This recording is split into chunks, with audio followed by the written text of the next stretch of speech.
కార్తీక పురాణంలో 27వ అధ్యాయము దుర్వాసుడు అంబరీషుని ఆశ్రయించుట. ఈ వీడియో స్కిప్ చేయకుండా లాస్ట్ వరకు చూసేయండి. మరలా అత్రి మహాముని అగస్త్యునికిట్ల వచించెను. కుంభసంభవ, ఆ శ్రీహరి దుర్వాసుని ఎంతో ప్రేమతో చేరదీసి ఇంకను ఇట్లు చెప్పెను. ఓ దుర్వాసముని, నీవు అంబరీషుని శపించిన విధముగా ఆ 10 జన్మలు నాకు సంతోషకరమైనవే. నేను అవతారములెత్తుట కష్టము కాదు. నీవు తపశ్శాలివి. నీ మాటలకు విలువ ఇవ్వవలెను గనుక అందులకు నేను అంగీకరించితిని.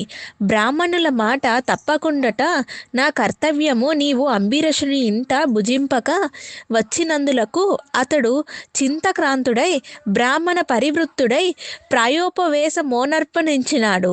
ఆ కారణము వలన విష్ణు చక్రము నిన్ను బంధింపచేయునది.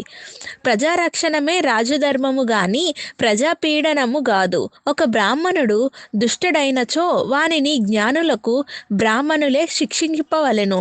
ఒక విప్రుడు పాపి అయిన మరొక విప్రుడు దండించవలెను.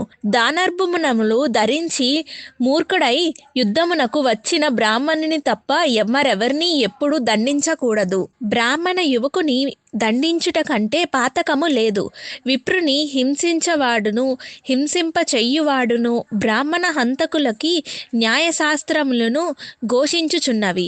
బ్రాహ్మణుని సిగబట్టు లాగిన వాడును కాలితో తన్నిన వాడును విప్రద్రవ్యమును హారించువాడిని బ్రాహ్మణుని గ్రామము నుండి తరిమిన వాడును విప్ర పరిత్యాగమోనరించిన వాడును బ్రాహ్మ అంతకులే అగుదురు. కనుక ఓ దుర్వాస మహర్షి, అంబరీషుని నీ గురించి తపశ్శాలియు విప్రోత్తముడు ఆగు దుర్వాసుడు నా మూనములన ప్రాణ సంకటం పొందుచున్నాడు. అయ్యో, నేను బ్రాహ్మణ హంతకుడైతినే అని పరితాపము పొందుచున్నాడు. కాబట్టి నీవు వేగమే అంబరీషుని కడకు ఎలువు. అందువలన మీవు బయులకు శాంతి లభించును అని విష్ణువు దుర్వాసనునికి నచ్చజెప్పి అంబరీషుని వద్దకు పంపెను.